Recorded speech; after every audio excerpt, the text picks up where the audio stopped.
இப்புகழும் எம்மை ஈன்றவளுக்கே பொற்சைவ வைணவமும் புத்தர்பிரான் பொன்னுரையும் நற்சமண கிறிஸ்தவமும் நபிகள் பிரான் நன்னுரையும் பற்பரவாயினும் பைந்தமிழின் சுவையேற்றி அன்னை தமிழை முதலில் வணங்கி அவையோர் அத்துணை பேருக்கும் அன்பார்ந்த வணக்கங்கள். சிந்துவெளி நூற்றாண்டு ஒரு பார்வை. எல்லாரும் எல்லா இடங்கள்லையுமே அது என்ன சிந்துவெளி சிந்துவெளி சிந்துவெளி நாகரிகம் என்ன அப்படின்னா என்ன, கடந்த 2024ஆம் ஆண்டு நூற்றாண்டு கொண்டாடணும். அதற்கான விழிப்புணர்வு நிறைய பேரிடம் இல்லை. வரலாறு பக்கங்களை நம்ம சற்று திருப்பணும். சிந்து சமவெளி நாகரிகத்தினுடைய பரப்பளவு எவ்வளவுனா 10 லட்சம் சதுர கிலோமீட்டர். இன்று இருக்கக்கூடிய பாகிஸ்தான், ஆப்கானிஸ்தான், இந்தியாவினுடைய வடமேற்கு பகுதிகளை சேர்த்தது சிந்து சமவெளியாகும். 1903ஆம் ஆண்டிலே இந்தியாவினை சார்ந்த திலகர் என்பவர் ஒரு ஆய்வு செய்கின்றார். அந்த ஆய்விலே என்ன சொல்கிறார் என்றால், மத்திய ஆசியா பகுதியான நார்டிக் அப்படின்ற பகுதியிலிருந்து ஆரியர்கள் எல்லாம் இந்தியாவுக்குள்ளே வந்தாங்க. அவங்களுக்கு இந்தியா சொந்தம் இல்லை, அவங்க இந்த மண்ணினுடைய பூர்வ குடிகள் இல்லை அப்படின்றாங்க. இல்லை ஆரியர்கள் இல்லை நாங்கள் இந்த மண்ணினுடைய பூர்வ குடிகள் தான், அதுக்கு ஆதாரங்கள் நிறைய இருக்கு அப்படின்னு சொல்லி ரிக்வேதத்தில் இருக்கக்கூடிய ஒரு பகுதியினை எடுத்து காமிக்கிறாங்க. அதில் அஸ்வ அப்படின்னு சொல்லியிருக்கு. எத்தனை முறை அந்த அஸ்வ என்ற வார்த்தை இடம்பெற்றிருக்கிறது என்றால் 215 முறை. அஸ்வ அப்படின்னா குதிரைன்னு பொருள். நாங்கள் இந்த மண்ணினுடைய பூர்வக்குடிகள் தான், எங்களினுடைய அடையாள சின்னமான குதிரை இந்த மண்ணில் தான் இருந்துச்சு, அப்போ எங்களுக்கு இந்த மண் சொந்தம் அப்படின்றாங்க.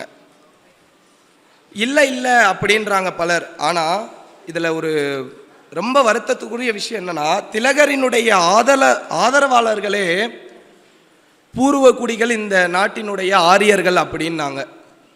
அவர் ஆதரிக்கிறவரே மறுத்தாங்க, நீங்கள் சொல்கிற அந்த ஆய்வு தப்பு அப்படின்னாங்க. இது ஒரு பக்கம் இருக்கட்டும். இந்த மண்ணுக்கும் இந்த மண்ணினுடைய தொல்லியல் ஆய்வை செஞ்ச சிந்து சமவெளியினுடைய முதல் ஆய்வை வெளியிட்ட ஆய்வாளரான சர் ஜான் மார்க்சல் அவருக்கும் எந்த ஒரு தொடர்புமே இல்லை. இந்த மண்ணுக்கும் அவருக்கும் தொடர்பு இல்லை. ஆனால் அவர் என்ன சொல்கிறாருன்னா, சிந்து சமவெளி நாகரிகன்றது ரொம்ப தொன்மையான நாகரிகம். அது இந்தியாவினுடைய தெற்கு பகுதியில் இருக்கக்கூடிய மக்களினுடைய நாகரிகத்தை ஒத்து உள்ளது. ஆரியர்கள் இந்த மண்ணில் இருந்தவங்க இல்லை, அவங்களுக்கும் இந்த நாகரிகத்துக்கும் எந்த சம்பந்தமும் இல்லை.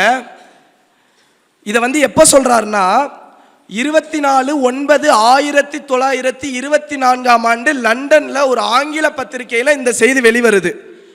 அதனைத்தான் நம்ம இந்த எப்போ 1929 மணிக்கணும் 24, இப்போ 2024 முடிஞ்சு. இந்த நூற்றாண்டை தான் நம்ம சிந்துவெளி நூற்றாண்டு அப்படின்னு கொண்டாடணும். இதெல்லாம் ஒரு பக்கம் இருக்கட்டும். நம்ம இந்தியாவினுடைய இந்திய ஆட்சி பணியாளர் மதிப்பிற்குரிய உயர்திரு ஐயா ஆர் பாலகிருஷ்ணன் பெரும் சிந்துவெளி ஆய்வுக்கு நமக்கெல்லாம் உறுதுணையாக இருந்தார். நம்மளினுடைய ஆய்வுகளை எல்லாம் மீட்பார்வை செய்து நமக்கு மீட்டு கொண்டு வந்ததில் அவருடைய பங்கு அளப்பெரியதாகும். அவர் என்ன சொல்கிறாருன்னா, சங்க இலக்கியத்தில் காட்டக்கூடிய வாழ்வியலும் சிந்து சமவெளி ஆய்வில் காட்டக்கூடிய வாழ்வியலும் ரெண்டுமே ஒத்து போகுது அப்படின்றாரு. அப்போ அவர் சொல்லும்போது மார்சல் அவரை குறிப்பிட்டு சொல்கிறாரு, நமக்கெல்லாம் இந்த ஆய்வை இந்த தொன்மையை நமக்கெல்லாம் எடுத்துக்கூறிய மார்சல் இல்லை அப்படின்னா நம்மளினுடைய வரலாறு நம்மகிட்ட இருந்து மறைக்கப்பட்டிருக்கும், நம்மளினுடைய மரபுகள் அத்துணையும் நம்மிடம் இருந்து அழிக்கப்பட்டிருக்கும் அப்படின்றாரு. ஏன் சொல்கிறாரு அப்படின்னா, ஆரியர்கள் இங்கே உள்ள வந்த உடனே என்ன பண்ணுறாங்க அப்படின்னா, தங்களினுடைய கொள்கைகள், கோட்பாடுகள், தங்களுக்குன்னு வச்சிருக்கக்கூடிய கருத்துக்கள் எல்லாத்தையும் இந்த மண்ணினுடைய மக்களிடம் திணிக்கிறாங்க. இதான் உங்களுடைய கோட்பாடு, இதான் உங்களுடைய கொள்கை, நாங்கள் தான் இந்த மண்ணினுடைய பூர்வ குடிகள், நீங்கள்லாம் இல்லை அப்படின்னு சொல்லி திணிக்கிறாங்க. அதெல்லாம் மறுத்து தான் சர் ஜான் மார்க்ஸ் அவர்கள் நமக்கு இந்த ஆய்வினை செஞ்சார். இப்போ இதெல்லாம் இப்படி போயிட்டுருக்க ஆய்வு நமக்கு எதிரி நாடு, அண்டை நாடு, நம்ம இடம் இருந்து பிரிந்த ஒரு நாடு பாகிஸ்தான். 2014 ஒரு ஆய்வு கட்டுரை வெளியிட்டாங்கப்பா. அந்த ஆய்வு கட்டுரையில் என்ன சொல்லியிருக்காங்கன்னா, ஆய்வினுடைய தலைப்பு வந்து தொன்ம ஆசியா, அதான் ஆய்வினுடைய தலைப்பு. அதில் என்ன சொல்லியிருக்காங்க அப்படின்னா, சுமேரியன் எகிப்த் இந்த நாகரிகத்தெல்லாம் விட சிந்துவெளியினுடைய நாகரிகம் மரபுன்றது ரொம்ப ரொம்ப பழமையானது. இந்த மரபு எங்கேருந்து வந்துச்சு அப்படின்னா, இந்தியாவிற்கும் தெற்கே உள்ள திராவிடம் அப்படின்ற நம்ம தமிழ் இனத்திலிருந்து தான் வந்துச்சு அப்படின்னு சொல்றாரு. இதை பேராசிரியர் ஆய்வாளருமான மதிவண்ணன் ஐயா அவர்கள் என்ன சொல்றாரு அப்படின்னா, கீழடி, ஆதிச்சநல்லூர், நம்ம தாமிரபரணி, பொருணை இங்கிருந்து வடக்கு நோக்கி பரவியது தான் சிந்து சமவெளியை தவிர சிந்து சமவெளியிலேருந்து எந்த நாகரிகமும் வரல, இங்கிருந்து பெரும் நிலப்பகுதியாக தான் பரவுச்சு அப்படின்றாரு. அப்போ அவர் சொல்லும்போது நிறைய எடுத்துக்காட்டுகள் சொல்கிறாரு. எனக்கே ரொம்ப ஆச்சரியமாக இருந்துச்சு. என்ன அப்படின்னா, முதல்ல இறந்தவங்களினுடைய உடலை வந்து என்ன பண்ணுவாங்க அப்படின்னா, சிந்து சமவெளியில் ஒன்று எரிப்பாங்க, ஒன்று புதைப்பாங்க, இல்லைன்னா முதுமக்கள் தாலிக்குள்ளே வைக்கக்கூடிய மரபு அப்படின்றது இருந்துச்சு. இந்த மரபு அப்படியே பார்த்தோம்னா நம்ம தாமிரபரணி, தொண்டி, இந்த கடலோர பகுதிகளில் முக்கியமாக இருந்துச்சு. கீழடி, வைகை இதுலேயும் ரொம்ப முக்கியமாக இருந்துச்சு. இப்போ இந்த மரபும் அந்த மரபும் தானே ஒத்து போகுது. ஆரிய மரபு வந்து இங்கே ஒன்றுமே ஒத்து போலையே, நீங்கள் எப்படி ஆரியத்தை வந்து இந்த மண்ணினுடைய பூர்வ குடிகள் அப்படின்னு சொல்லுவீங்கன்னு சொல்கிறாங்க.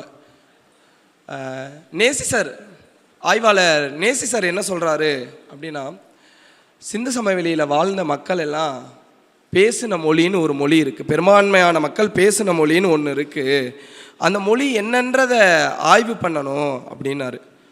மதிவாணன் ஐயா தன்னுடைய ஆய்வில் சொல்கிறாரு, மணக்கண் அப்படின்னு ஒரு வார்த்தை இருக்குது. நம்ம மண்ணில் இருந்து எடுத்த ஒரு மண்பான ஓட்டில் மணக்கண் அப்படின்ற ஒரு வார்த்தை இருக்குது. இந்த எழுத்துக்கள் எதனால் பொறிக்கப்பட்டதுன்னா, அதாவது அந்த எழுத்துக்கள் எல்லாமே வந்து சிந்து சமவெளியினுடைய எழுத்துக்களாக இங்கே இருக்குது. அப்போ இந்த மண்ணுக்கும் சிந்து சமவெளிக்கும் தான் நிறையா தொடர்பு இருக்கே தவிர ஆரியத்துக்கும் இந்த மண்ணுக்கும் எந்த ஒரு தொடர்புமே இல்லை அப்படின்னு மதிவாணன் ஐயா சொல்கிறாரு. அதுக்கு நேசிசன் ஐயா சொல்கிறாரு, சரியாக சொன்னீங்க நீங்கள், சிந்து சமவெளியில் பேசப்பட்ட மொழி அப்படின்றது தமிழ் மொழி தான், பெரும்பான்மையான மக்கள் எல்லாம் பேசின மொழி தமிழ் மொழி தான். அப்போ சிந்து சமவெளிக்கும் கீழடிக்கும் ஆதிச்சநல்லூருக்கும் நிறைய தொடர்பு இருக்குது. இன்றைக்கி நம்ம நவீன காலத்தில் இருக்கோம். இன்றைய காலகட்டத்தில் நம்ம வந்து எங்கே வேணாலும் வணிகம் பண்ணலாம், எது வேணாலும் செய்யலாம். ஆனால் ஒரு 3000-4000 ஆண்டுகளுக்கு முன்னாடி யோசிச்சு பாருங்க, செம்பை வந்து உலகளாவிய அளவில் வந்து இவங்க வந்து வணிகம் செய்கிறாங்க. யார்? கீழடியில் இருக்கக்கூடிய இந்த நாகரிக மக்களும் சிந்து சமவெளி மக்களும் உலகளாவிய வணிகம் செய்கிறதுல 4000 ஆண்டுகளுக்கு முன்பே இவங்க செஞ்சுருக்காங்க.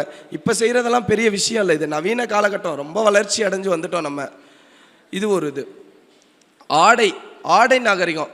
முதல்ல மனிதன் பிறக்கும்போது பிறந்த மேனியோடு இருந்தால், அதுக்கப்புறம் வெக்கப்பட்டு இலைத்தலைகளை கட்டினா, அதுக்கப்புறம் புலி தோள்களை கட்டினா, அதுக்கப்புறம் அதுக்காண்டியே தனியாக பருத்தியை விளைவிச்சு துணியெல்லாம் செஞ்சு கட்ட ஆரம்பித்தான். இந்த மரபும் இங்கேருந்து போன மரபு தான். அங்கேருந்து இங்கே வரல அந்த மரபு, இந்த கீழடி மரபுல இருந்து போனது தானே தவிர சிந்து சமவெளியிலேருந்து இங்கேருந்து வரல எந்த மரபுமே. எல்லாமே இந்த மண்ணில் இருந்து போன மரபே தானே தவிர வேறு எங்கேயும் இருந்து புதுசாலாம் முளைச்சி எங்கேயும் வரல. சரியா? நம்மளினுடைய இலக்கியங்களையும் நம்மளினுடைய நாகரிக எல்லாத்தையும் எவ்வளவு நுட்பமாக ஆரியத்துக்குள்ளே ஏற்க முடியுமோ, அதை வந்து அவங்களுடைய நாகரிகம்னு செய்ய முடியுமோ அவ்வளோ அளவுக்கு செஞ்சாங்க. இந்த மண்ணினுடைய நாகரிகம் தான் சிந்து சமவெளி நாகரிகம். இதற்காண்டி தமிழ்நாடு அரசு முதலமைச்சர் அவர்கள் ஒரு அறிவிப்பினை விட்டிருந்தார். நிறைவாக அதை சொல்லுகிறேன். நமக்கெல்லாம் சிந்து சமவெளியினுடைய மரபினையும் நம்மளினுடைய நாகரிகத்தையும் எடுத்து கொடுத்த சர் ஜான் மார்ஷல் அவர்களை நாம் எப்பொழுதும் போற்றுதல் வேண்டும். அவருக்கு விரைவாக இந்த அரசு திருவுருவச் சிலை நிறுவும் என்பதை சொன்னார் என்று சொல்லி நல்லதொரு வாய்ப்பளித்தமைக்கு நன்றி கூறி மாவட்ட ஆட்சியர் அவர்களுக்கும் எங்களினுடைய சிறுகதை வாசிப்பாளர் பயிற்சியாளர்கள் அத்துணை பேருக்கும் நல்லதொரு நன்றியினை கூறி விடைபெறுகிறேன். நன்றி, வணக்கம்.